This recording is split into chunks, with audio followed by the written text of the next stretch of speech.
This episode of Loreseekers is brought to you by Audible. You want to get a free audiobook on us, too, if you're a Prime member, visit audibletrial.com/Loreseekers. Sign up for the free 30-day free trial, and you get a free audiobook on us.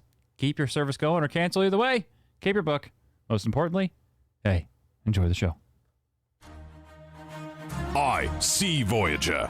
Welcome to Eternum, an ancient land of fantastical legends. The Loreseekers, three of the finest storytellers of the New World, await your arrival. They'll spin ye a tale of mystery and adventure, so grab an ale and rest ye self from your journey across the cursed seas. Hey, what's up, everybody? Welcome. This is Loreseekers for New World. We are your hosts. I am Jibs, and I'm joined by Cash. Hey-o! Nice to see everybody. And Solus. Hey, everybody. How you doing? And Champ. What it do? Hey, what's up, everybody? What it do? What it do? What it do? How are you? Went straight bro out. Oh my God. Look, I thought I was in GTA 5 for that split second. I mean, you leaned into I it. had to reel it back in. I mean, I can Oh, appreciate that. Hey, Turnham's kind of the hood. It our is. hood It depends. now. Yeah, it is. It depends on what part of Eternum you're on, especially if you're on our server. Yeah. It got dark a couple of days ago, I'll tell you that. Oh, little tilapia. Mm-hmm. The missus heard us making comments about popcorn. Guess what she just brought down to me? Very nice. Oh, that's very sweet. Very nice. So anyway, $20 to somebody who can pronounce our server. oh, that's a bad thing. No? I'm on it. You're actually going to be very surprised because I have You studied a it, didn't you? small bit of lore about our server. Okay, Yes. I'm intrigued. It's not a lot. Do you want to hear it now, or y'all want to hear it later? Use guys. I want to write it out. Put it on me. Lay it on me, Okay, let's Bruce. Let's go. So I am absolutely looking at notes to get the proper pronunciation of our server, which we decided to stay on. Anyway, we called it the Tilapia server or the TT server or the Tapatio server because the name was way too damn hard to pronounce. Yeah. But it turns out there's a reason for that. It's actually an Aztec word, and it's Tililan Tulapalan is how you say it correctly. And yes, I had to actually phonetically spell it out in my notes because it's terrible. Like if I have to tell somebody what server we're on, I have to go to a document to cut and paste it. It's terrible. Anyway, it's actually a legendary place in the Gulf of Mexico, off the Gulf Coast. And it literally means the place of black and red color. Now, this goes way back to the Aztec era in Mesoamerica when the conquistadors first arrived into the Aztec nation of Mesoamerica. And it has to do with, don't worry, I'm not going to go into the freaking big old long story about it, but it has to do with a noble known as Quetzalcoatl. And it is supposedly in folklore where he took flight from Tolan in order to burn himself and change into the morning star. Boom. That's some deep stuff. It's super deep. It is a long story. It's like a full lore lesson type story. If we're going to go into the lore of Tililan Tulapalan. Anyway, I like what That's where Gontrazy we're in at. chat says. She just says it's pronounced the Loreseekers server. Yes. okay, that'll work too. Yeah, Tilapia or Tapatio is pretty much what we're going to call It's it, the tilapia. TT server. Yeah. Well, if you want to tell somebody how to join it, just give them the link to our website, and that'll bring them right to it. So, Yeah, 100%. easiest way. Righto. 100%.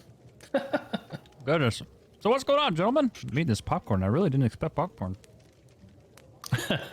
Lucky. Going through withdrawals. Withdrawals, yeah. Yeah, we're here recording and we're not in game. You know, it is what it is. But I know we have a couple of people in chat that are already level 45 and 150 in their crafting that I'm jealous. I'm straight up jealous. So the next time I get in game, guess what I'm doing? I'm gathering so I can be relevant to some of these people. It's crazy. I know. You guys are moving quick. That really Quick. hitting it. That really hitting it. I felt behind. I already feel behind. Like I've kind of gotten past that now. Like I'm in acceptance. I'm in the acceptance stage that people are gonna go past me in level. Because on a good day, I may get an hour and a half during a weekday. On a good day, that's probably stretching it. So once you jokers blew by me, I'm like, oh, okay, I can settle in now. Yeah, and you know what, but I wouldn't actually even say that we blew by you, because I know at least all four of us in this room we really are taking our time. Yeah. Just kind of just doing the things. And the one thing I will say that we're doing a ton of is running a lot of the Amaran excavation. A ton. Oh yeah, Yeah. man, oh Champ? man. Yeah. So today I tanked it today with the great axe and the warhammer. I just put a couple of gems in it to get threat. I wore my medium armor that I'm running when I'm DPS, and we cleared it with 2 guild members tonight, or company members tonight, for the first time. And we've been trying to pull people. So if you're in the community and you're listening and you need a run through, just got to hit us up and just understand that we'll get to it. We really want to start doing some council runs where the 4 of us will take an individual, go in, take it slow, let you get some screenshots, make it an adventure. And that's the whole point of this, right? Is to build up that stuff. And we might RP a little bit and have some laughs or whatever like that, but it's a good time. And I'm really happy with our community. We have a very good, solid based community right now. It's amazing. And I'm blown away every day by the help that's being given out, by the kind words, looking out for our feather brothers, when they need to have a conversation, all of these things that we're able to do. And that's why we do this. And I told these guys last night, I said, if we can do one thing for one person, we're good to go. And we've already done that. So now it's just icing on the cake. Oh, that's it. Absolutely. That's it. Yeah. Before even breaking that down, look, I'm not gonna lie. I love hearing that you're tanking. That to me is like, that's OG champ right there. There it is. Yeah. There it is. Well, I'm thinking about trying a Death Knight thing. Yeah. I've heard a lot of people talking about that. What do you think about that, Cash? I do want to say one thing. Like the other night, when do I never not want to say one thing, but we're just going to roll with it. Slow to happen, especially if you let them finish. So the other night I don't even know how many times we've been through there in the past week. I probably say we probably run it maybe 10 times, maybe 12 times. Just like Champ was saying, with folks who haven't been through there. And for us, it's actually a lot of fun, because we're not only like honing our own skills, but we're able to see folks' first reactions like ours were. And we actually put a video up of all of our very, very first run. And you can hear it in our voice. You can hear the excitement in our voices, and how happy and just elated we were to be in this first expedition. And as MMO vets, like, just how did we feel when we ran it? But the point that I wanted to make was that I ran through with Champ the other day, and I forget who we were running with. Obviously, I'm not going to out what tank it is that died, but we had a tank that died. And they were like dead. So Champ was DPS, and he dropped into the tank role so quickly, and so it was awesome. Now, obviously, he wasn't running sword and board, so he couldn't just stand in front of the boss and just take all the hits while we healed him. He had to like actively be on the move and stuff. So it was really cool to watch you drop back in that tank role, because you are a protector. That's just what you are. That's what you do by nature. You are a protector. So it's pretty cool to see you in that role.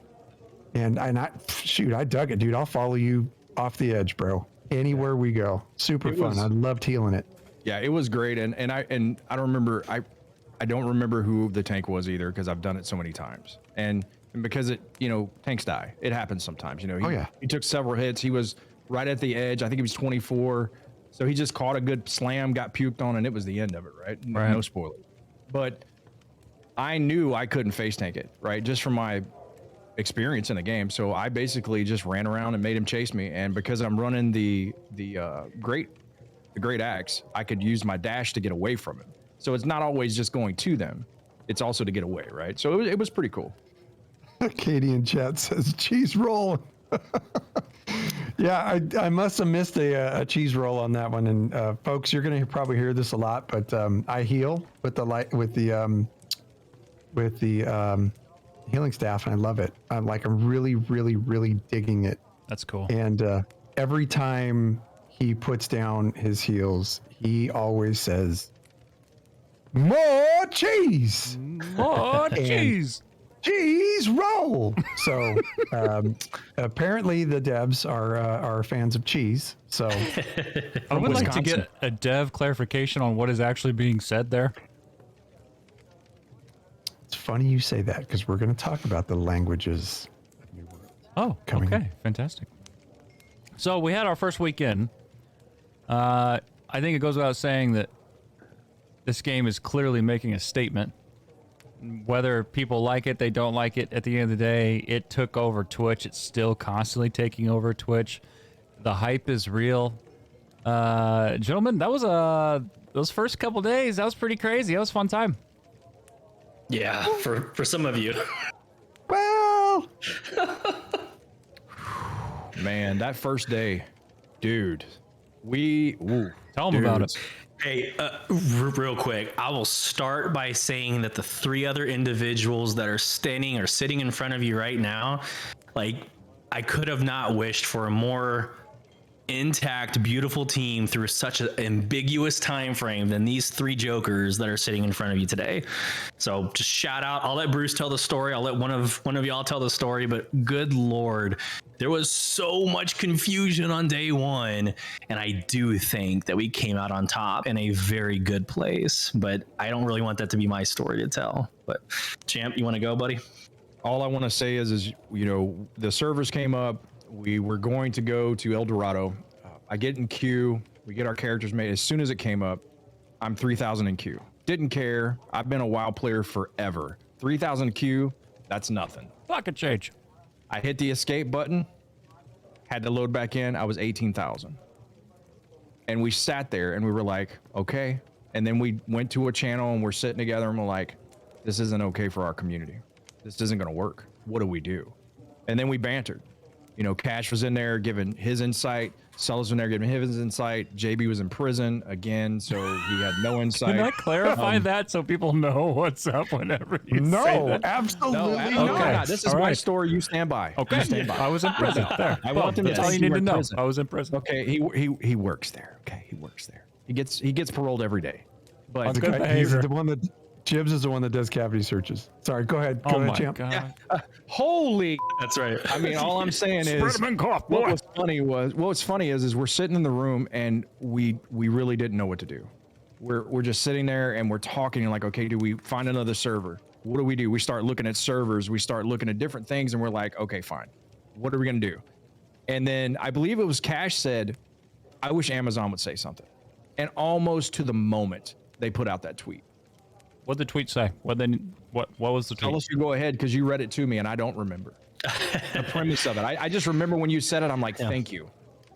Yeah, it was actually really kind of a cool experience. They actually fell on their own sword, right? They, in the very first part of their tweet, they're like, hey, we recognize that we underestimated the amount of attention that would hit these servers.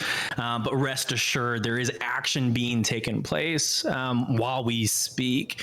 And just fast forward in this moment, later that afternoon, I'm talking like an hour, 2 hours, Amazon was dropping almost double the amount of servers that they launched the game with. So look, I'll take the fanboy comments all day long. That's cool. I work for the company. Lay it on me, right? But they did something on day one that I don't think many other games or developers would have done. Right. And they married the dynamic of increasing the servers, but not sacrificing the intimacy of each server and keeping the cap intact. Absolutely. Right. I think that was the best decision that they could have done. And they did it, in my humble opinion, flawlessly. I like that. I like that you said that because, we've been around, we've been around for 10 plus years playing MMOs and, people listening who've played a lot longer than us. And we've seen a lot of companies where on day one, look, there's never been a smooth MMO launch. It doesn't happen. So when you go into this, like hoping it goes as best as it can, but you're like, okay, what's that thing? What's going to be that thing that happens? So for us, it was, It was the servers. You know, it was waiting to get in. But you know what I appreciate that they did was the fact that at the end of the day, they did not rush things out just to, like, they didn't increase the cap just to increase the cap. They went through checks and balances, in other words, making sure that the server quality was still intact. Granted, there was still some lag here or there, but take away the server queues, that was legitimately, the game performs better now than it ever has. Ever has. And, you know, take the server queues away, that was, to me, I feel like out of all the launches I've been a part of, that was an exceptional launch. I loved it. I think one of the things we discussed was the fact that, you know, people are like, why don't you just raise the cap on the servers? Where do you want 3,000 people standing on the beach waiting for that one board to spawn so you could do that quest? And the point of it is they had to take that hard right over the easy wrong. They could have opened the server up. They could have bumped the cap up, but you would have had 4,000 people, 10,000 people, 20,000 people, because some servers were waiting for that on the beach at the launch, right? Like, there's only 4 places. So you half that up, you separate the 20,000, you got $5,000 a piece in each starter zone. That's not going to work. Right. They stuck to their guns. Yeah. They refused to raise the cap for the server and said, hey, I understand you want to go to El Dorado because all this, that, and this, right? I understand you want to go to Olympus because this, that, and this, but you can't. Here's another server. If you want to play the game, you got to meet us in the middle. And I respected that because they could have bumped it. You know what I'm saying? And I understand there's going to be arguments on both sides of the fence, but my personal opinion is I was able to get with these 3 gentlemen and get our company into a server where we could begin to play this game that we've been waiting to play for a long time. And that's what's important. And was it perfect? Yeah. No, but it was better than most. Yeah. I've been through a lot of them. Oh yeah. Yeah, and that was my takeaway that I want to kind of end my piece with is there was 93 of us that were able to finally land a home in Talapalan. Oh my gosh! It's Talapalan. Pretty damn close. I'm reading. I'm having to read it. Something wrong with that man's medulla oblongata. Mama's wrong again. Mama's wrong again. Damn it. I love you guys. From here on out, it's either tilapia or it's the crying sad face emoji. All right. Yeah. So, but 93 of us were able to land in one server within an hour and a half of the game launching. I'm sorry. Like, I have no complaints there. Right. Yeah. And then and what they're also doing, just real quick, what they're also doing is the next couple of days, they're giving you a free transfer. So the remaining 7 that are waiting to come to us, couple of days, and they're going to be able to transfer for free over to our server. And then we're one big happy family, and they didn't screw over the server cap. So when you're alone in the middle of Reekwater, you're going to feel like you're alone in the middle of Reekwater. They successfully did it, in my personal opinion. Yeah, and I think one of the big things now is that it's very, very apparent that just like every launch, things have settled down a little bit. So the queues are now gone. And like, I think our server, anytime I look at it, it'll pop into high every once in a while, but hasn't been queues for about a week. And it's been about medium the entire time. Mm-hmm. So they knew that if they held strong through the launch, even though the first few days were going to be rough, they had a plan in place to release new servers, to get people to spread out a little bit, at least to get playing the game. Because when a game launches, there is nothing worse than having taken a day off, and granted, that's your own fault, right? Mm-hmm. If I take a day off of work and I don't get to play the game because I'm stuck in a queue on the first day, that is not Amazon's fault. That is my fault, because as an MMO vet, I know that is exactly what happens on day one. So to echo a little bit of what Champ's story was, Champ ended up, in the 18,000s.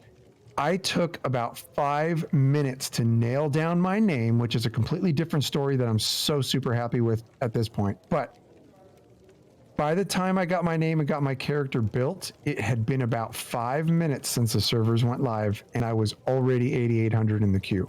So we knew there was going to be an issue, and it was like going down very slow. And I don't know if they had some kind of a dividing line when you got into the queue about whether or not your character was going to be in the starter zone and be out of the starter zone. But it seemed that if your character was out of that starter zone, the queues were much, much less. Yeah. So my whole point to this is Amazon had a plan, and they were willing to take the risk and take the vegetables and fruits being thrown at them during those first few days for the rest of the time to be super smooth. And nobody can say that they did not do what they were supposed to do and get everybody playing the game on day one. Because despite the fact that you couldn't get on the server that you might have wanted to, which was us, we were able to play the game, and they gave us an option for later. We will allow you to transfer to where you want to be at a later time. But for now, get an Aeternum and enjoy New World. Champ, how smooth was that per game performance? Starting, I mean, you and I both, we play closed beta, and then, Solus, I know you've been there since the beginning of time, since the annals of history for New World. But we came in at closed beta, literally, like that was when we started our dance with New World, even really hearing about it. How smooth was that gameplay from then versus now? The lack of lag that I have, right? The stability of the server. Yeah, there were some glitched out like nodes here and things like that, right? But I reported them, right? And that's another thing. I want to challenge anybody who plays this game. If you play the game and you see something's wrong, report it.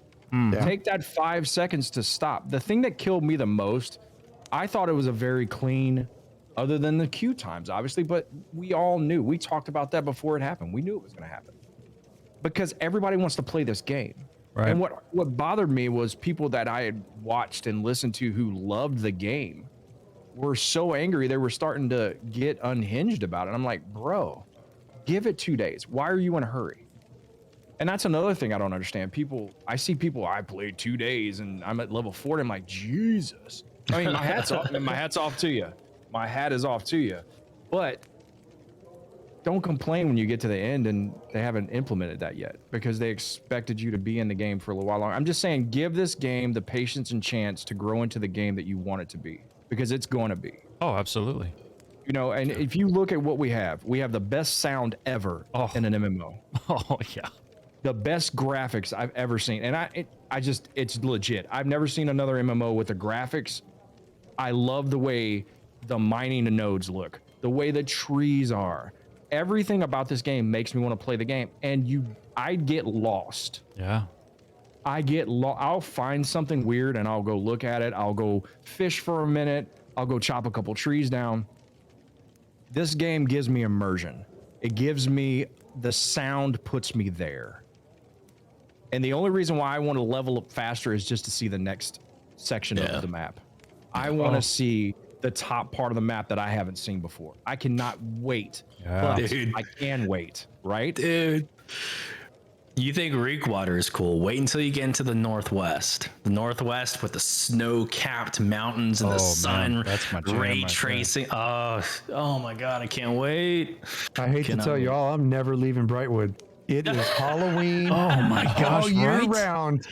Oh, Cash is going What to be a the only zone. level 60 hanging around in Brightwood. Brightwood at night is my absolute Jimmy Jam. I am so sorry, but when you're walking through those desolate and abandoned, overrun with lost towns Yes. in that green. And another thing I want to make mention of is, and it's totally like off the cuff, but I was able to equate the fact that sometimes you'll be running around just doing your thing and a corruption portal will drop right on your face. Have you guys not had that happen to you? Oh my God, a corruption portal like opens up right where you happen to be running. You want to talk about soiling your boxers and needing to change? That's exactly what frickin' happens right then. That's And funny. that happens all the time in Brightwood, but it just, if you're looking for a dark, dismal Halloween experience this October, friends, find yourself in New World in the region of Brightwood. Sunday. Yeah, Sunday. And I love that they call it Brightwood. Like that to me, it makes me laugh because it ain't so bright. It's not. No. If you look at Brightwood though, it's two separate zones. So Brightwood, where you are, is where you're talking about is the Halloween zone for all Halloween zones, man. Oh my Dude, gosh. when I walked in, and here's another thing. A lot of people have told me I don't listen to game music. People listen to this game music. Oh, They said, yeah. I turned it on. Spin, for instance, he goes, matey, I turned the music on, and it's perfect because Sure. you walk through that bright water, and it's intense music, but then when you get aggro, it gets even more intense. But then if you go north and to the east, it's beautiful. It's green and bright, and there's a different element there of people you have to fight that I'm not going to ruin for because spoilers are spoilers. But there is a group of people you haven't seen yet in that area. Right? Oh my God, I know exactly what you're talking about. Yeah. And the uniqueness of it, and the fact that here's another thing, and I feel like I'm just going on and on, but the weapons that they use are the same weapons that you use. So they're training you how to PvP while you're fighting the NPCs. They're training you how to deal with a bowman, how to deal with a dude with a sword and shield because they use those attacks. That is them giving you the opportunity to practice. If you're a PvE player wanting to do some PvP or afraid of it, they're letting you get used to that rotation. Seeing what it looks like when he jumps back and lets that arrow go, right? When he throws that arrow that poisons, the fact that you got to get out of that area. All of those elements are prepared for you and given to you for you to practice. And that's amazing. Simply amazing. But I love Brightwater because it changes so much. In just one small ecosystem, the depth of it and how much it changes. And oh, by the way, there's a bear there. Bring friends. Bring lots of friends. Lots and lots of friends. Yep. And some healers. I'm just That brings up a good point because that is, I do not have many bad things to say at all. Yeah. But the one thing that has, I think, bothered me the most has to do with mobs like that bear. Because I'm a healer, right? Takes me a little longer to kill stuff. Takes me a little longer maybe to get through certain quests when, I'm killing something and it's, I'm just chunking it away a little at a time. Now, granted, it's really hard to kill me because I drop my heal down, and if I stay in that heal, like, good luck killing me. But the issue that I have is I went to go kill that bear and other bosses like it, and I'm on it for a quest. And I sat there for a good 3 minutes with some randoms that were there, healing them, keeping them alive, hitting the bear, because, light and heavy attacks are part of the rotation with the life staff. And for all that work, like a 3-minute fight, and it was a great fight, super fun. The bear was really fun. He was super chunky. It was a sweaty fight. Got through the whole thing. Didn't get credit for my quest. Yeah. I was bummed, and I realized that it's damage. It's your damage. I'm a healer. I'm not going to provide much damage. Healers solo, and even in that case, I healed the crap out of those two dudes. They would have not taken down that bear if it wasn't for my mad life staff skills. Cheese roll, right? Right. And I still didn't get credit for my quest, and off they go. Right. And So I the was solution, right? so bummed. Right. And then the skinning quest. I think New World Right. has to address the animals that you have to skin needs to be a multiple skinnable. And I know that kills immersion, but we have to think about it. It's still a video game. It still has to be practical for the player. You know what I'm saying? K Champ, she went up to that bear. She helped somebody kill the bear. They ran up and skinned it before she fought the bear 3/4 down. They came in, killed the bear, took the skin because they clicked on it before she did. It's the first game she's ever played. Yeah, that's rough. For someone who plays a game for the first time and that happens to them over and over again, they might not want to stay, right? Now, we went up there and kicked that bear's ass between the two of us, and we got that skin. But my point is, it almost makes tension between players. Yes. Right? Because there's nothing wrong with that person grabbing the skin. Nothing wrong with it. Because that's what he's there to do, or she's there to do. They are there to do, right? The problem is it needs to be open to more players. And that's me. And I know it's an immersion killer, but at that aspect, I think we need to look at it from a Let's not make the gamers have to stand there for a half hour and kill it Right. 15 times Yeah, to get the skin they and need. have to get lucky to get it. Yes. Right? Make instead of skinning it, make it to where it drops in the bag. The claw drops in the bag as loot, and everybody gets the loot.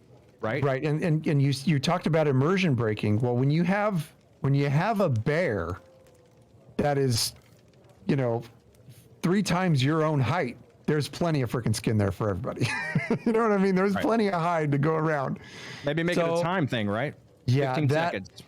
And see, these are the little things, friends, that we're talking about that Amazon they will iron out issues like this. And it's going to make New World better on this amazing foundation that they've already built.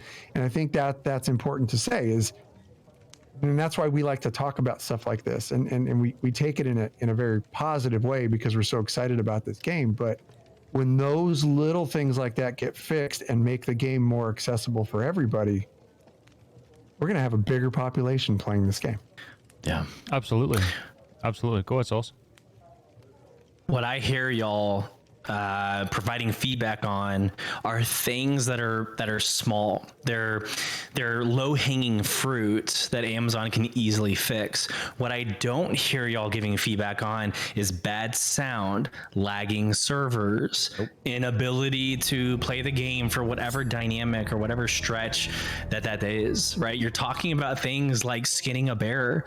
That's a good sign, people. That is a good sign when we're talking about things that most MMOs, in my limited experience of 18 years of playing MMOs, that's something that usually is being bitched about a year later. A year later, people are complaining about the mechanics and like the basics, but we're already talking about like fairness of skinning a bear. That's a good sign. That's an easy solution. I love this. Absolutely love it. Yeah, I want to touch base. A couple minutes ago, the Real Wooly put in a thing. Shroud made a comment saying if you don't have more than an hour a day to play, that you may as well not even play. That you'll never even make it to the end. Thoughts? Well, here's my thoughts. What's the point of making it to the end so quickly? If somebody gets to the end in a year, that's when they get to the end. I think the problem with people like Shroud is he is a very huge content creator. And I watch him. I have a lot of respect for the man. He has worked his hind parts off to get to where he is. And he has to get that there, right? He has to get that content. So I understand where he's coming from, but for someone who only has an hour to play a game, this is the game I would play. Why? Yeah, because the sounds, the interactions, the sheer immersion of it. So I would challenge that with a why not? What is an hour not good enough for? Because this game is the best MMO I've played to this point. And why I say that is because of the graphics, the sound, and the way that the game plays. I have not been kicked out of the game one time. I have not DC'd one time. I can remember WoW in the 18th year, I know that's an overstatement, but like in the 12th year during the Lich King era, where I would get DC'd for weeks after a patch. They would shut the servers down for hours trying to fix it, and they'd turn them back on, and I'd be right back to DC. So my thing with the Shroud comment is I can understand where he's coming from, but I would rather spend an hour in this game than an hour in another game. And that's just my point, right? I mean, because I really love the land in which we're in. I love Aeternum. I love what it does. Not only because it's a wonderful game, but because it's the first MMO my wife has ever played. You know, and she is going out, she's learning it, she's going out on her own. Dude, this game is easy enough for someone who is new to the game to play and still complex enough for someone to go out there and get sweaty.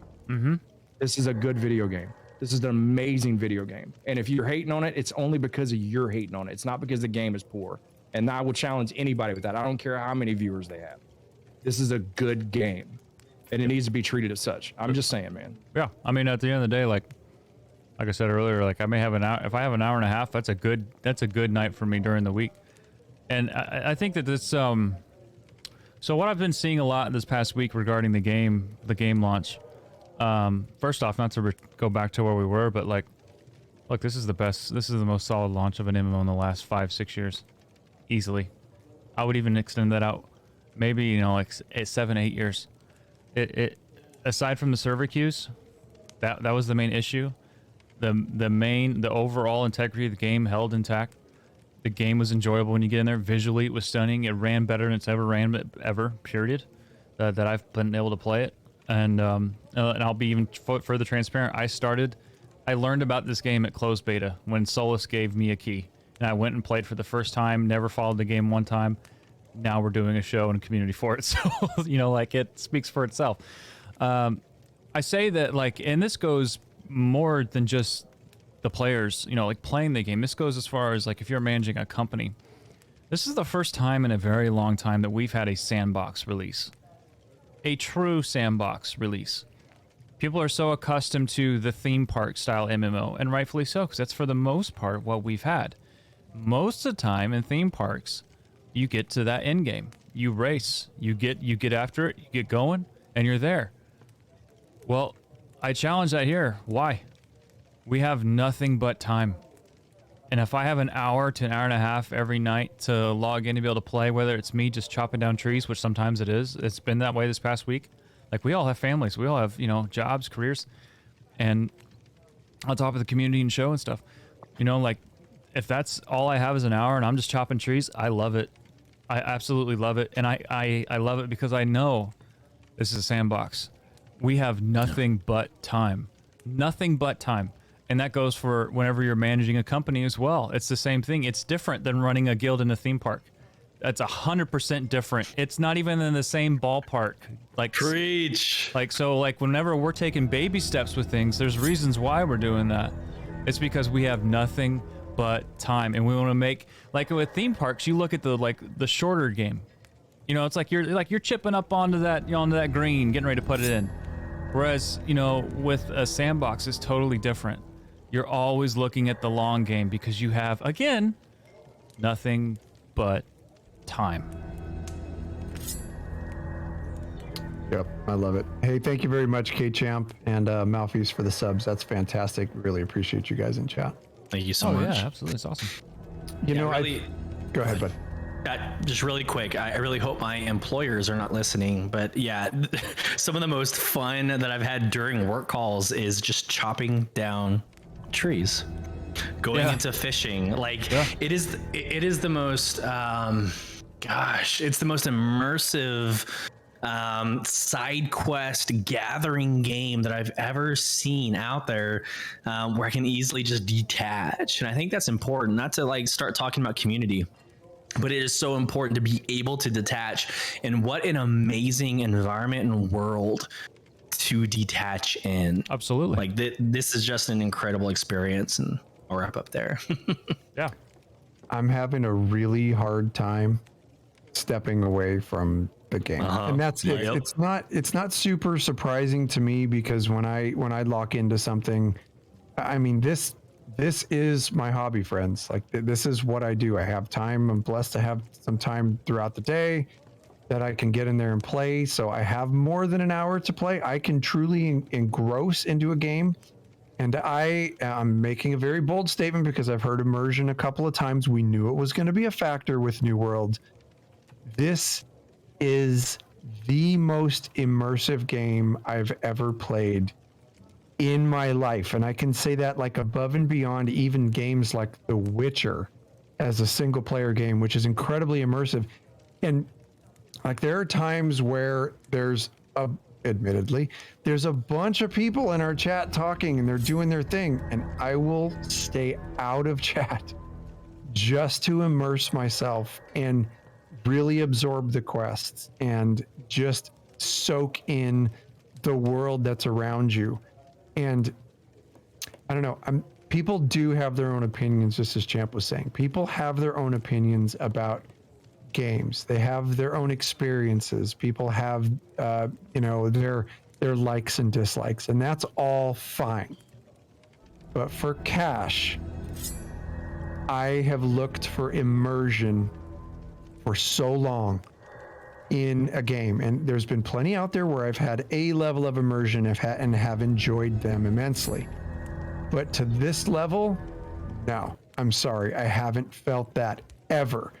And for the main story quests, don't worry, I'm not going to spoil anything, but I will say this as a general statement for the main story quests in this game. When you read through and you listen and you put yourself in the place of this adventurer going through this story, it gives you the feeling of being on an epic quest. And Jibs will understand this because I've been talking about this for years. Yes. I have longed for a game. My voice just cracked, so it sounds like I'm crying. I swear to God, I'm not. I'm just long-winded. Just hydrate your face. It's all right.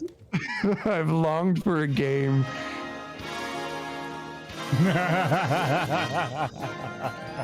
I had to. Go ahead. Oh my God, I feel like such a douche right now. No, you're amazing. I got to play it up too, right? I mean, I'm gonna finish it up in 20 seconds. I have longed for a game where it feels like my character is on an epic quest with so far to go, a true journey. And that is what I feel like I'm on in Aeternum. Done. Yeah. No, I agree 100%. And you know what's great? Like, I never wanted to feel like I'm the guy. I am the commander. I am the savior of the entire world. No, I just want to feel like I'm a guy in the world. And I feel like that's what this game captures. And yes, there is a grandiose story. There is a very, in the lore and the snippets that you're going to find, everything is amazing. Absolutely amazing. And it adds further depth to what you're doing. Like, this game fully embodies what Loreseekers is all about and what it's been about since we founded it years and years ago. And that is getting out there and seeking it, seeking the lore, seeking the parts of the game, seeking the things about the game that you love, that resonate with you. That's what it's about. It's about the journey. Yeah. And this game fully embodies that. And, we saw that this past week with the game popularity. I mean, look at, what was it, 700 concurrent players, or 700,000, or maybe, I think it was actually closer to 900,000 concurrent players on Steam. Yep. That's an insane amount. Dude, there's only one other game that's close to that. That's, what was it, CSGO. Counter-Strike. What? Yeah. What? dude, that following is so big, bro. Oh, that yeah. following is so big, That's dude. huge. It is. It's huge. Cult-like. It's Yeah. cult-like. It's like It is, worshiping, yeah. Richard Ramirez. I mean, it's a cult thing. Absolutely. A quick shout out to Mass J in chat. Thank you very much for the gifted subs, and everybody who got a gifted sub. Welcome to the community. Welcome, everybody. Oh, by the way, so everyone listening, you can come be a part of the live show. Goodness, I'm sorry. Joking on Dying over popcorn here. kernels. That's because you're eating during the show. I normally don't ever do that, but my wife who was watching brought me down popcorn, so Look at this dude. Wait till you see the. Sorry. I was waiting for it to finish. I was going to start eating some more. But Hell no! but for me, it's so we see 700,000 people playing concurrently on Steam. The game's making a statement. That game, and it's kind of like, it's cool to see those numbers, but it's also kind of like when it shows you how much you've played. You're like, oh, am I neck bearding right now? Am I neck bearding? The answer to that is yes. So on a quick note, let's just call out Cash. Cash is leading the four of us. Cash is leading us with the most time in game. Cash, do you want to let us know how long you've spent in game? Do you know this? Or can I?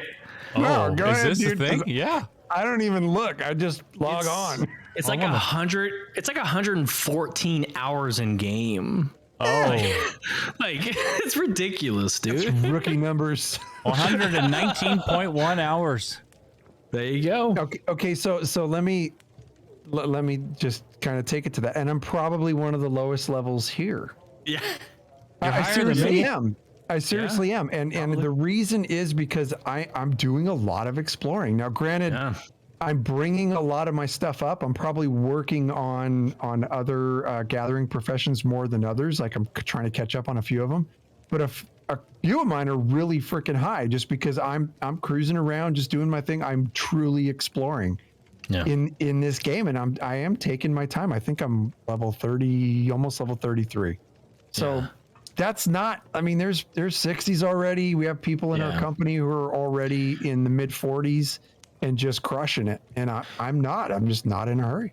So a couple things there. If you're watching our live stream, one of our company members, Sumna, just straight up like ridiculous, dude. Like he's already maxed out like a lot of his gathering and a lot of his crafting. Like there are people in this game that are already hitting level 60 and are maxing out their crafting. So hey, like Samna, dude, like we're going to probably use you in the future. Like stand by. Yeah, and a shout out to him too. I mean, this is a person who's playing the game. Sometimes playing the game a ton, but very vocal in our company chat, and above and beyond being very vocal, incredibly helpful in doing things for others, helping run people through the first expedition. Yes. And I like that. Are you kidding me? Like from a leadership perspective in a company, that you can't teach that. That's gold. Yeah. Yes. So anyway, thank you. I mean, huge shout out to you, man. Thank you very absolutely. much. That doesn't go unnoticed. That's pretty awesome. Yep. Huge shout out. But to wrap up my piece here real quick, if you are level like 30, 35 and you're like, all right, I'm kind of getting a little burnt out, just take a little trip over to Reekwater. Just do it. Just take a little trip to Ebonscale or take a little trip to Reekwater and see what is in store for you when you hit level 50, 55. Like, and you will see some of the best graphics, even outside of MMOs, some of the best graphics, some of the best sound. And Bruce, our Loreseeker champ, has testified, his testimony is that he feels that he's back in combat zones, right? Like he feels like he's in the jungles. I feel that way, right? When I go into those areas. So if you feel yourself kind of capping out, kind of climaxing at this, like, or plateauing at this, like this moment of like, well, I'm halfway through, I'm not really feeling where this is going. Just take a little trip, Ebonscale, Reekwater, and I truly feel like you're going to feel like this is a brand new game that you're going to want to like start all over, right? Like 100%, like the sound qualities, the graphics, the play style that is introduced in these regions. This game is built to progress with your progression. And I think the moment you realize that and see that and witness that, you're going to stick it out. You're going to stick it out, and it's going to be something that's going to drive you for sure. Yeah, absolutely. And kind of to go off that, I don't know if you know, but your ultimate boss kind of made a comment about the game. There's Solis. Mr. Bezos. Yeah, let's go into Ultimate that. boss. Let's go into that. The ultimate boss, the ultimate raid My boss. Yeah, the guy. Jeff Bezos had a comment on New World Success. Says, quote, this is from his Twitter feed. After many failures and setbacks in gaming, we have a success. So proud of the team for the persistence. View setbacks as helpful obstacles that drive learning. Whatever your goals are, don't give up no matter how hard it gets. That's pretty cool. I like that. Can I just interject real quick? Mark this day and time as the last time I will ever bring this up. I promise you. I'm gonna write it down. Write this down. 6 times that I have tested this game, 3 alpha tests, 3 beta tests. I have been through this game for 3 years and seeing it from a white paper that was on some director's desk to the point of the launch. I have seen this all through its fruition, right? It is the most, like, not humbling is the wrong word, but when you talk about things coming to fruition, this has been the most satisfying thing that I have ever been a part of 3 years later to see it come to fruition. And for Jeff Bezos, richest man in the world, to call out, yeah, you know, Amazon Games, they took risks. They learned from their risks. And through those lessons learned and best practices established and standard operating procedures established, have rolled out this game called New World. And to hear the results and the numbers that went into each, you know, analysis or the server analysis, this is one of the coolest moments of personally, like real talk, this is one of the coolest moments of my life. I have seen something come all the way through fruition where, again, the richest world in America has called out that finally, through all the endeavors, through all the shit that we've all been through, this is a game that we can put our name behind and be happy about. And that, to me, dude, my hat is hung. My hat is hung. I'm the biggest fanboy there is out there. Like, let's do this. I'm actually really glad that Jeff Bezos himself called this out. And I think it's a testament to what Amazon Game Studios is doing. And this is a very bold statement. Amazon Game Studios kicked the MMO genre in the nuts to wake it the F up. That's what just happened this last week, friends. And if you disagree with me, fine. I have no problem with you disagreeing with me. But know this. I've been playing MMOs a long freaking time, just like the gentlemen that are sitting in this room with me talking on this show. Yeah. Yep. At this point, I have no reservations about saying what my experience has been, about all the vast games that I've played, and about the time that I've spent in MMOs. Am I the best MMO player? Hell no. But I've played a crap ton of them, and I have not seen an impact from a game like this ever. Agreed. Right. That we haven't seen something like this. Honestly, I would say this in Star Wars: The Old Republic. Seriously, as far as a fresh launch, not talking expansion or DLCs. No. Fresh launch. This game has beat out other games with IPs that have existed for decades. This game has made a statement in a huge way, and I don't know if it's. Well, look, the game speaks for itself, but also because of the drought that we had as players from the MMO genre, like that definitely played a part in it. We've been hungry for something new, for something different, that people would try to go out and take a step and try something. We needed that. The MMO genre needed that. We needed something to push the boundaries that had the right funding. That wasn't a Kickstarter. You know, that's not a constant crowd-funded thing. No, we need something that's legit, that has legit a team behind it. And this is, and you know, we're going to move on here in just a second. But, you know, like at the end of the day, like this launch has the best foundation of any MMO that has launched that I can honestly ever remember. The starting point, the 1.0.0 starting point is the best I have ever seen. It's such a solid. Yes, there's bugs.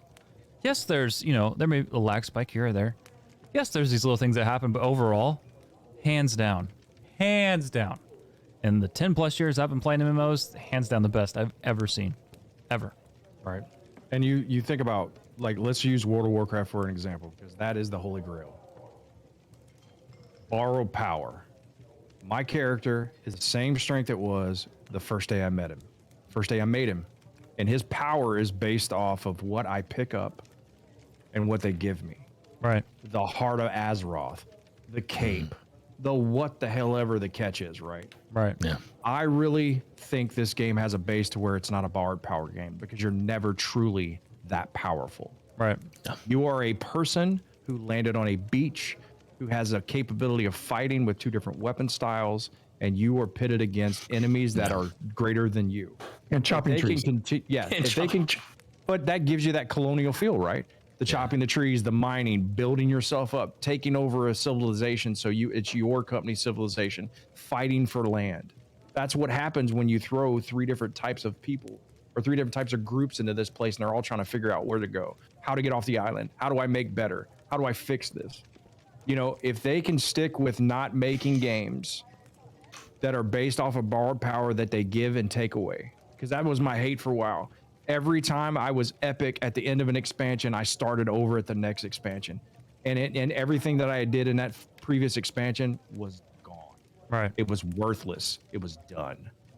This game is Lich King era, before they started doing LFR, LFG, and putting a bunch of servers together.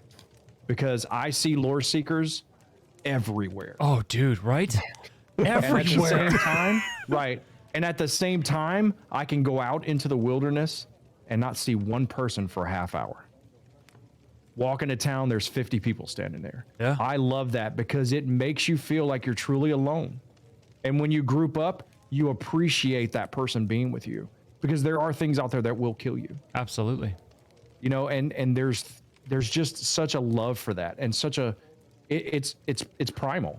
It's a primal vision of this game right now. It's very young. It's very, it's uncharted. It's exciting, and it's nice to have that excitement because I've missed this since Lich King.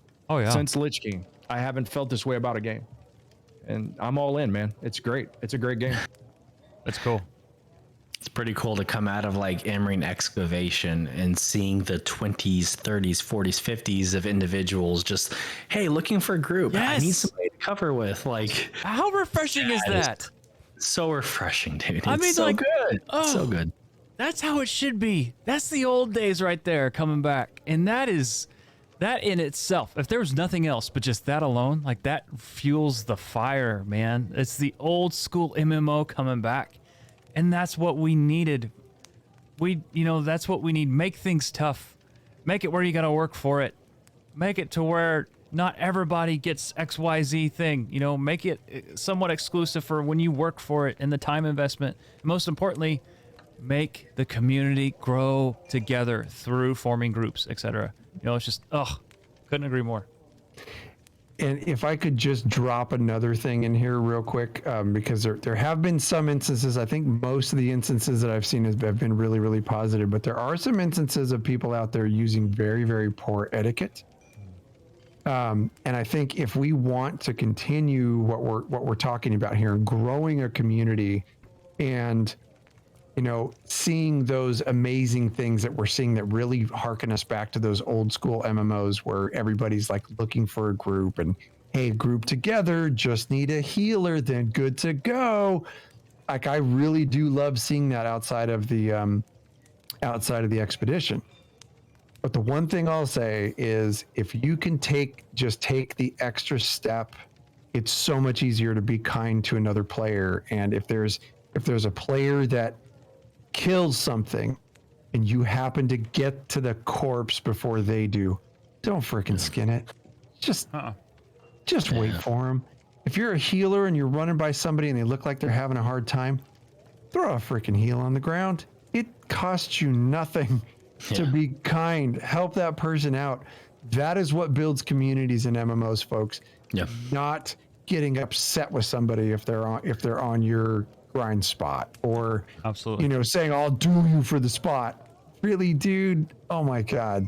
Don't you have chores to do, kid? You know what I mean? Yeah. Like, come on. Yeah. Just be kind and build your community. Don't break it down.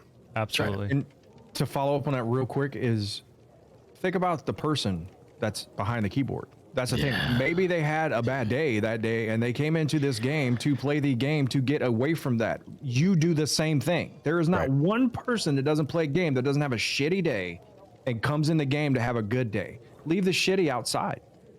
Right? Come in here. We as a community can change the way people act. Don't tolerate it. Report people for bad names. Report people for being unreasonable. I understand they steal your skin. I agree with Cash. You shouldn't do that. But if you do, whatever. I'm not going to message you. I'm going to keep it right on because you know what? There's another wolf right over there. But it's the fact that you should have some etiquette. We as a game community could make things better. We could show people that we can be a civilized group of people. But you have to make that choice. Just remember, there is a person on the other end of that character. That is their get away from reality. Absolutely. Right?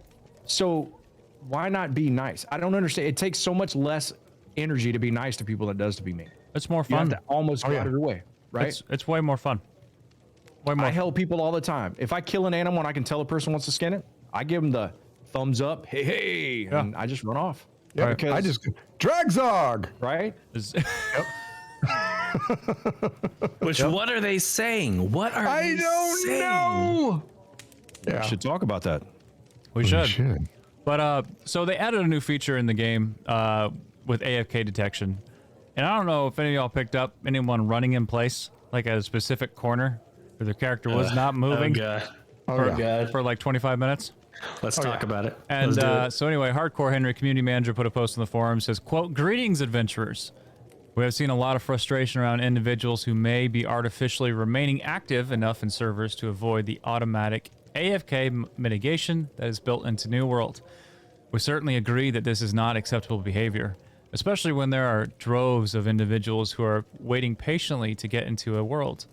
We have created a new solution to help us identify and action against bad faith AFK players. We will not disclose the details of how the solution works, but we will say that we have every confidence that players who are playing New World normally will not experience any issues. Initially, being caught by our detection solution will result in a quick kick to the main menu. If the behavior continues, more harsh penalties will be applied. This effort is going to be rolled out over a period of time, so results may not appear immediate, but this is something we are dedicated to bringing online as quickly as we feel comfortable. Thank you for your support. We'll see you in a turnum. Can I just mad flex real quick? So Amazon AWS is the same company that provides server support for the FBI, CIA, like all these like government entities. Like, I'm sorry, buddy. If you're cheating the game, we're going to find you. We're going to find you and we're going to identify you and there's going to be a repercussion. So, right? Dude, I think I just peed a little. Right? Like, I don't be here. like, I'm sorry. 100%. So this shows me, this is a testimony that Amazon is concerned about the right things, right? They're concerned about the fairness, right? The ability for those who are trying to get into the game. Like, they are concerned about making it right for everybody, right? But they also come with the power of AWS. Don't with the servers. Don't jack with them. Like, right? Like we're. I'm sorry, don't do it. Yeah, so 100%. On day one, day two, I saw so many individuals. And honestly, like, let's be transparent. I don't blame them. 21,000 people in the El Dorado queue. 21,000 people. That's only going to encourage that behavior. Right? Like, I found myself doing that. Numlock, right? Making sure I run into a corner, right? I saw myself doing that because I didn't know the time frame. Is it 5 minutes? Is it 10 minutes? I'm guilty of that, right? Transparency. It seemed like it was 30. Right. Right. The only reason I know that is because I was setting my character up to take ambience in the game for YouTube, Yeah, right? So, yes. so when I saw that they were changing the AFK thing, like I kind of freaked a little bit, but I was like, they're only chopping it 5 minutes. Big deal. I just have to loop some video together. It's no big deal. That's right. I'm just waiting for the Amazon SWAT team to kick Solus's door open and take him away, right? You know That's what I'm saying? right. Like, Wait a minute, does Amazon have SWAT? shh, don't talk about it. Don't talk about it. Shh. Fight Club, we're going to talk about it. I'm gonna get an email. I'm gonna get an email from my employers that's gonna ask me to come into the office. Thanks, guys. I appreciate it. Right. Well, it's your own fault. You're the one that said it. It really is. You know, talking about the bots, I actually got to kill one. Do tell. Oh, Congrats. yes, this is a great story. Success story. So K-Champ is fishing in a fishing hole, and she goes, "Hey, why does that guy keep casting like that?" And I go, "I don't know." So I walked over to him, did a couple emotes, stood in front of him, dancing around, and I'm like, "I got this." Ran up, grabbed a wolf, brought the wolf down. Wolf starts attacking. Person just keeps right on fishing. And then, of course, K-Champ threw a heal on me because I was getting hit by the wolf and pulled aggro. So I had to wait another 10 minutes for that wolf to spawn. I brought her right back down there and killed it off. He That's came awesome. right back. The person came back. I went and got another wolf. This time, when I attacked, they moved. And I was like, now you're paying attention. Gotcha. Yeah. Oh, yeah. But it is ridiculous that people would do that. Why do you play a game? I mean, what is your purpose? What are you trying to do here? You know, isn't the point of playing a game doing the game? So I guess I don't get it, right? Like, I like doing my own accomplishments. Yeah, either it's somebody trying to AFK stuff, or it is somebody that is building a bank to sell later. And that's what's irritating to me. Right. Like, are you seriously kidding me? It's such a good game. What do you need to AFK game it, right? Spend the time. Fishing in this game is amazing.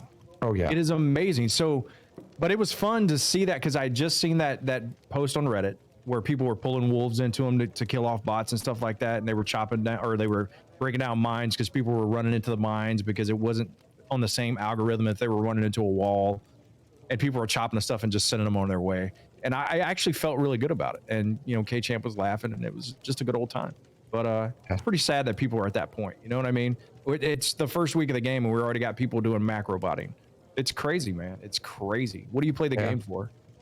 Well, gamers are going to take advantage. You know, there's that certain amount of people out there that's their shtick, because they want to make money off stuff. So they are going to exploit everything they can, especially right at the beginning of an MMO. Oh, yeah. They're going to find those holes and they're going to dive through them, and they're going to take advantage of whatever they can take advantage of until those holes are sealed up. Yep. Absolutely. So, Agreed. yeah. I think it's fantastic that as players we can combat that, though. Yeah, right? It's the first time that I've seen that happen in a game where there's bots, that we can actually bring mobs in and kill them. I think that's freaking fantastic. Man, I might be the bot police now. Ha! The bot police. Yeah, I was the shitty name police for at least a week, and I think I might change that to the bot police. There you go. Well, so yeah, I'm glad this is getting included. Ultimately, you know, to be able to protect the player base, people who want to log in and play. And granted, you know, as far as the servers are concerned, I know ours is full. You know, you can't create new players on it. So that said, you know, it's nice to at least be able to get people in there. You know, I don't have any issue. There's no queues anymore, you know, for our server. But point being, it's good to keep that stuff at bay. That's for sure. Yeah. But anyway, lore breakdown time.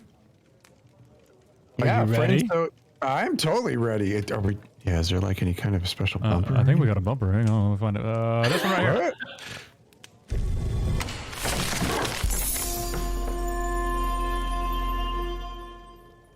The bumper of discovery.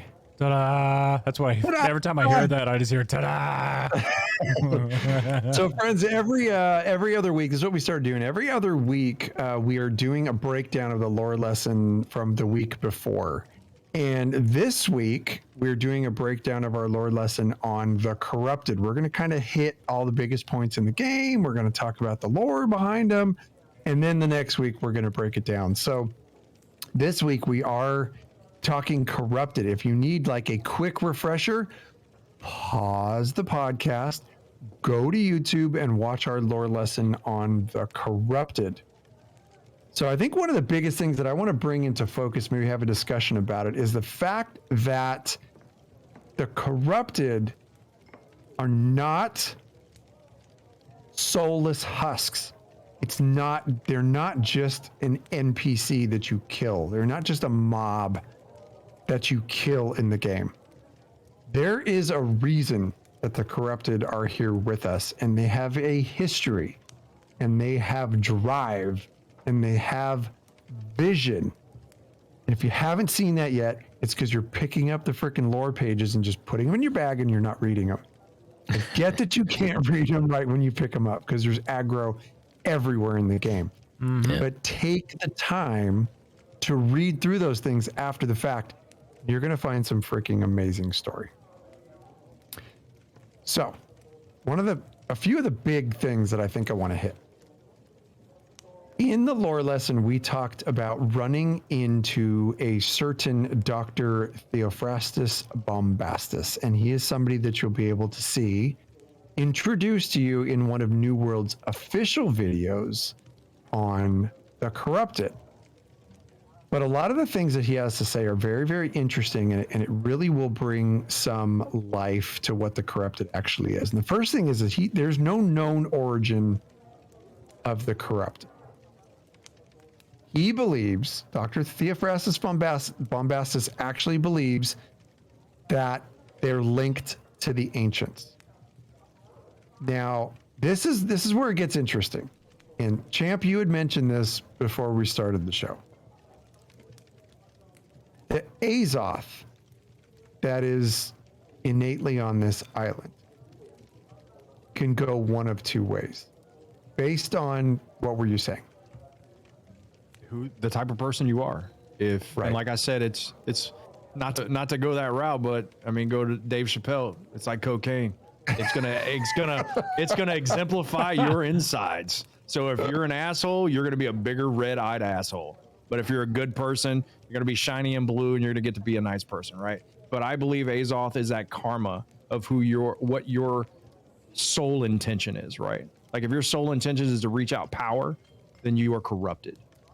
If not, then maybe you're an ancient, right? Because the ancients are guardians. Doesn't necessarily mean they're evil, just means they're guardians, right? So they're guarding that. So maybe they are more just, and the corrupted are the corruption trying to destroy that justfulness, right? It's just a concept. I don't know. I mean, we'll find out, I think. But Or tap the power.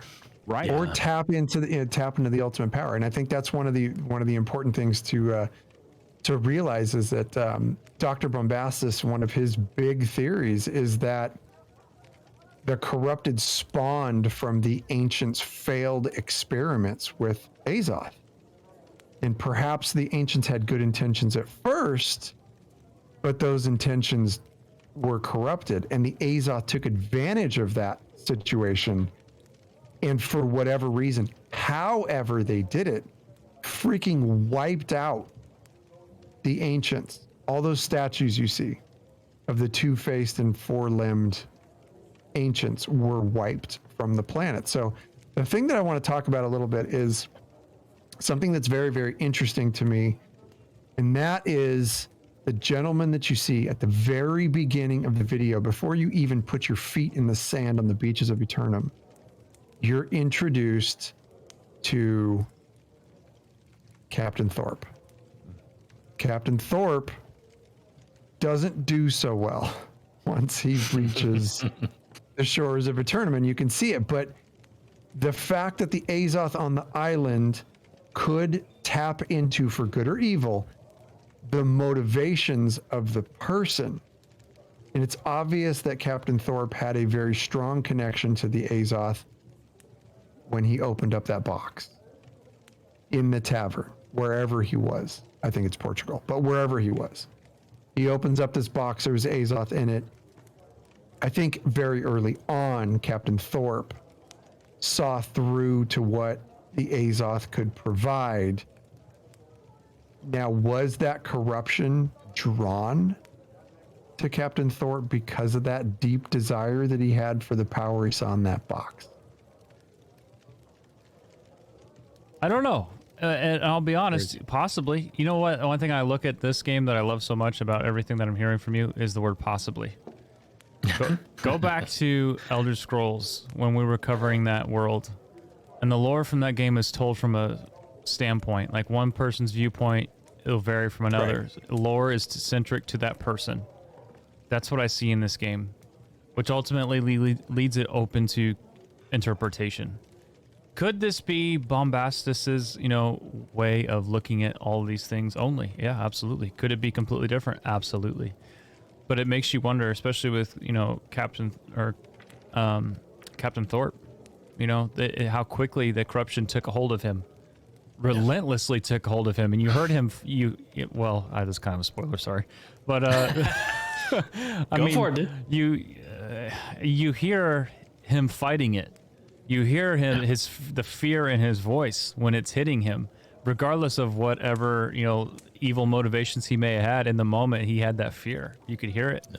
And it's just, it's cool to see this take place because it leads it open to interpretation, and it's just kind of like still this unknown, And right, and we perish at some points in the game. We've died in a couple instances, whether it be a bear or it'd be in the expedition or whatever, as we're learning the aspects of the game, and we are not corrupted, which gives that hero-esque feeling, right? Without making you be super powerful, right? Oh yeah. You're just a normal human who landed there on the beach.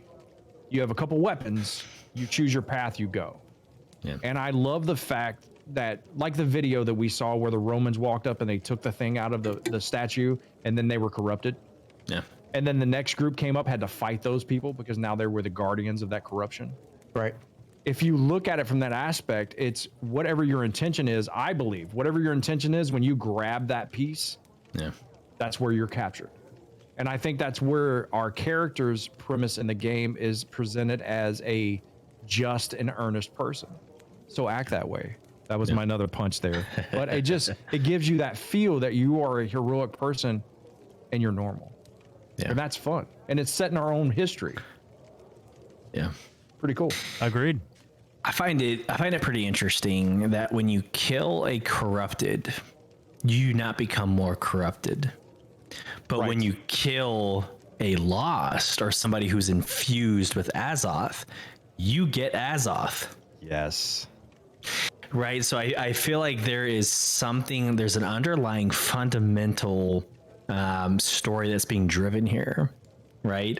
That goes beyond just whatever the story arc is, that is being driven by, like, Azoth will exemplify, exponentially increase who you are as an individual, but it is the good in us that's driving us to that next step. And I don't know, me being poetic, if you listen to Aeternum, I apologize, but me being poetic and who I am, like, that to me is the story. That to me is the story.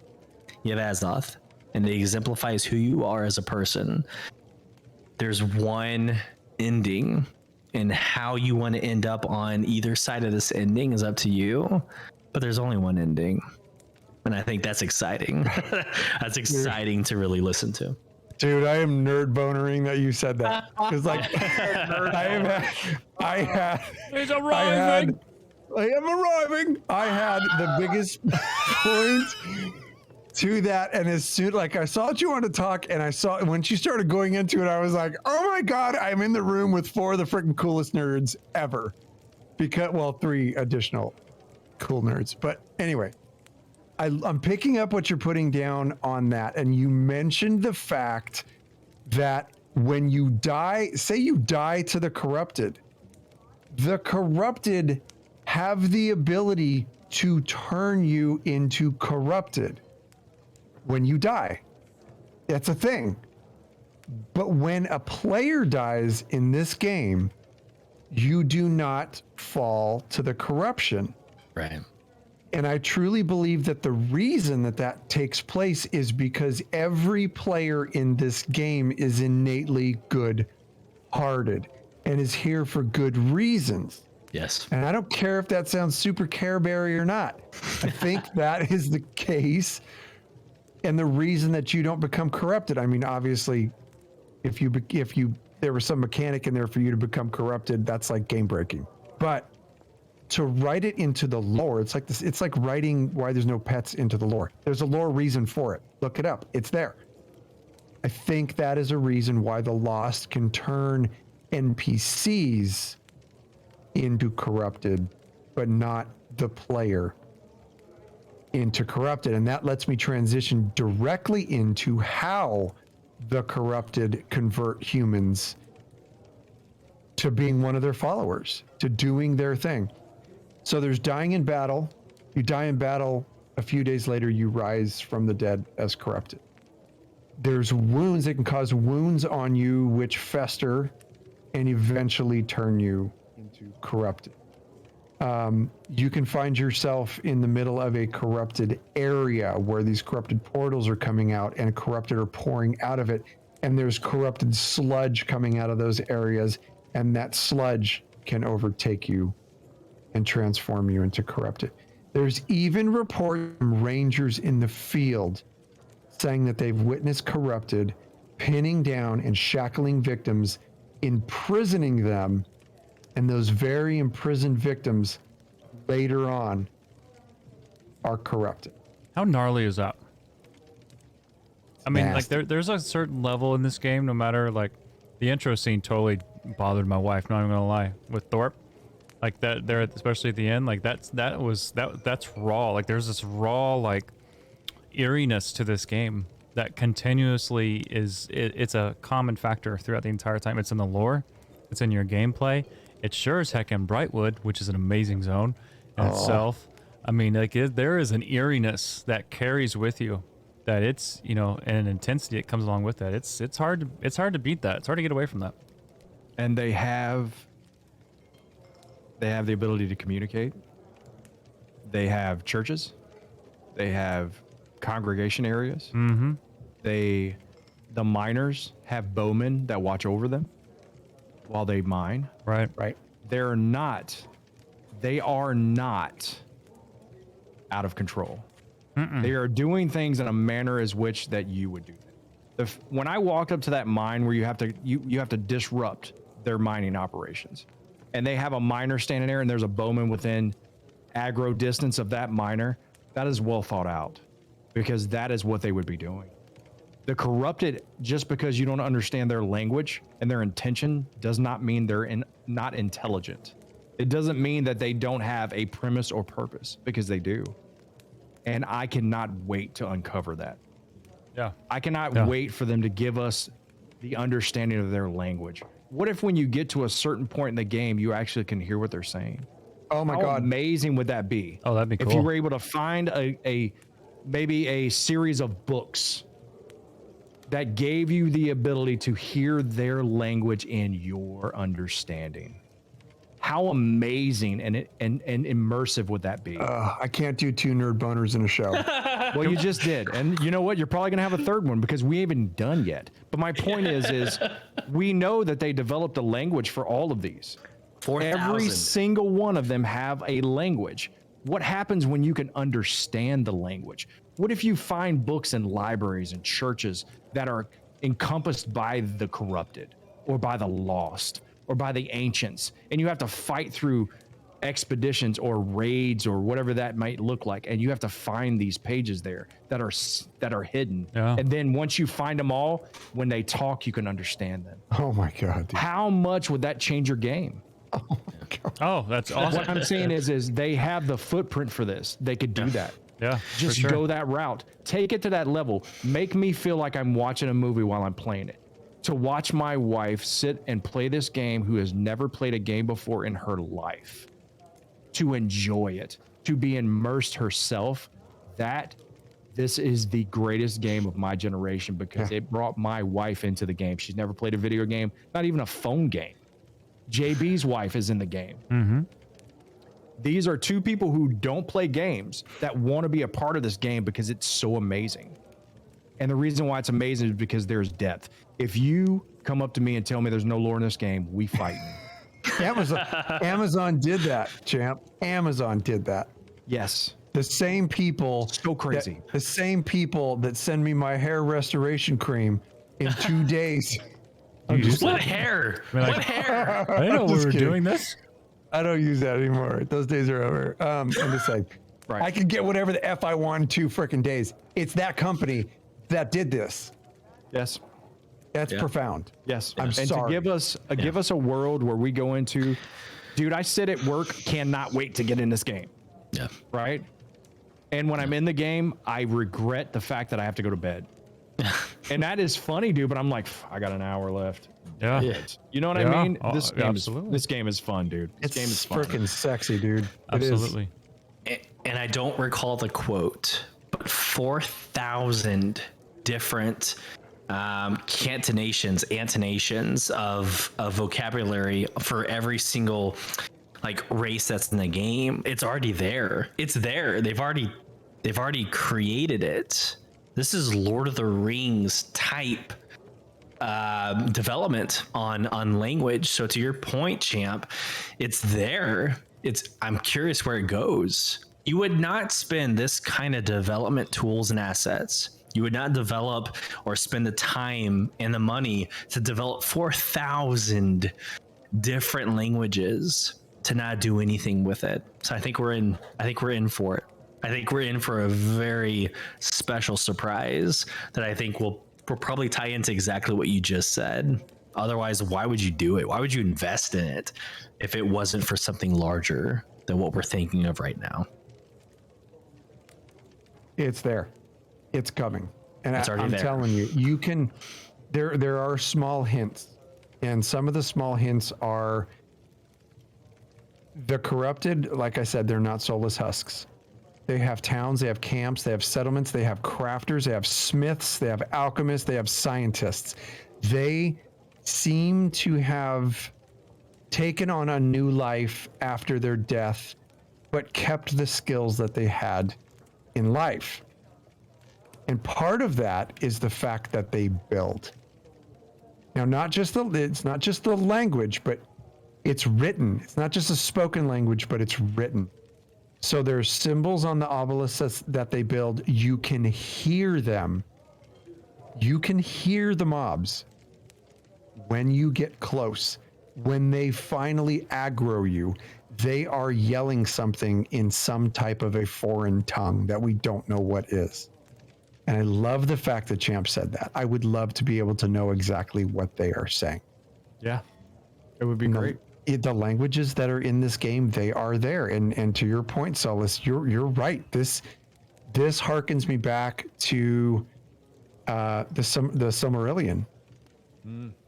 I mean, like super complicated, right? A tough read, but man, does it lay down the foundation for some incredible races in Lord of the Rings. Why can they not do that here? This game's going to be here for a long time, and they are building the foundation for this now. So those 4,000 that you're talking about, that's an infinite amount of work. But just imagine the depth that it provides to freaking nerds like us who are like completely okay with this and want to translate what's written on an obelisk or wants to know what freaking Dragzog means when you wave Dragzog, or freaking cheese roll. I want to know what the F those things mean. I want to know what the corrupted are saying. And they're building that into this game. It's there. It's just they haven't released it yet. There's nothing but time. There's nothing but time. And I look forward to seeing how they continue to develop these things, how they expand it, how they grow it. We've seen the leaked footage. It's a given. We've seen the desert area. We know that's going to be coming at some point. We fully expect at some point there to be something involving naval,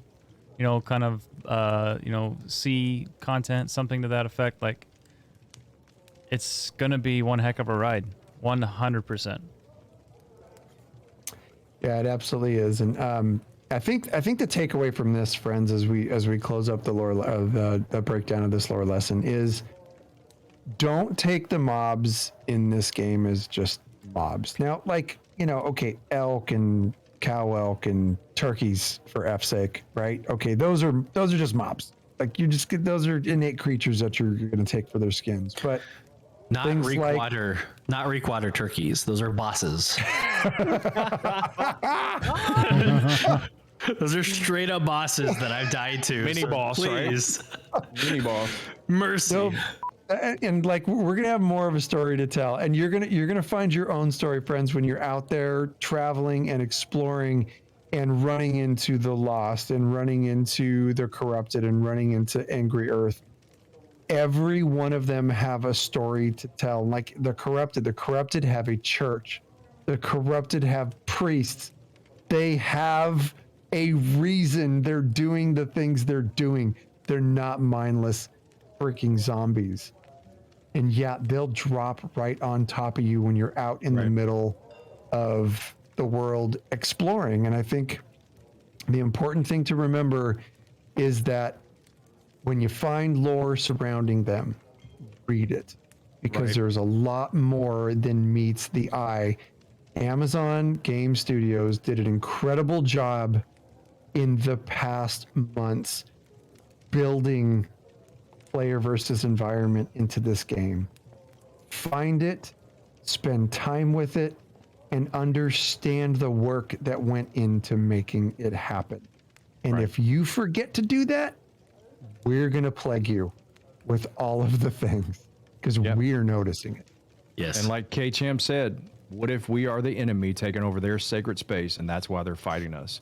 And 100%. They have a different language than we do, and we don't understand it. And they're defending their land. Think about that, right? There's so many ways this can go. There's so many ways this can go. It's crazy. It's mind-blowing. That is the case. Amazing. Absolutely. I can't wait to see where it goes. Like, there's so many places it could go. Oh. Well, gentlemen, episode 7 in the bag. Yeah.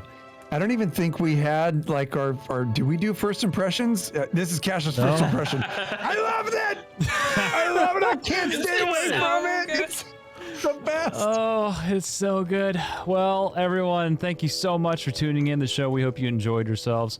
And by the way, for those of you who didn't know, you didn't catch the last episode, Solus is officially joining us on the show every single week, so you can look forward to that as well. Friends, thank you so much for tuning in. And if you enjoyed the show, take a minute, if you would, leave us a review. Tell us how we're doing. And of course, tell your friends about us too. For every 5-star review that we get on iTunes, we will show you some love with it by reading your review with a shout out here on the show. You can call us at 765-382-6961. Please keep your message to 1 minute or less. You can email us at loreseekerscast@gmail.com. You can find our podcast, written lore lessons, and articles at that same channel, loreseekerscast.com. Friends, you can follow us all on social media. Do so at your own risk. You can follow Jibs at JibsIRL on Twitter, Champ at Champ2504, Solus at Stop it. Solus at Solus, SULYCE. You can follow Cash, Loreseeker Cash. The Cash is with a K. You can follow us on both Instagram and Twitter at LoreSeekersCast. Friends. Oh, go ahead. You can also follow our second Lore Seekers podcast show called To Eternum, where yours truly presents our company storyline and RP setting.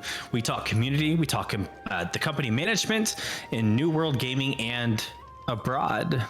You can also follow us on Twitch. Follow the show live on twitch.tv/LoreSeekersCast. JB, over to you. Friends, thank you so much for tuning in. We love you. We hope you're enjoying the game, and have a great week, friends. We'll see you next week right here on Lore Seekers. Take care.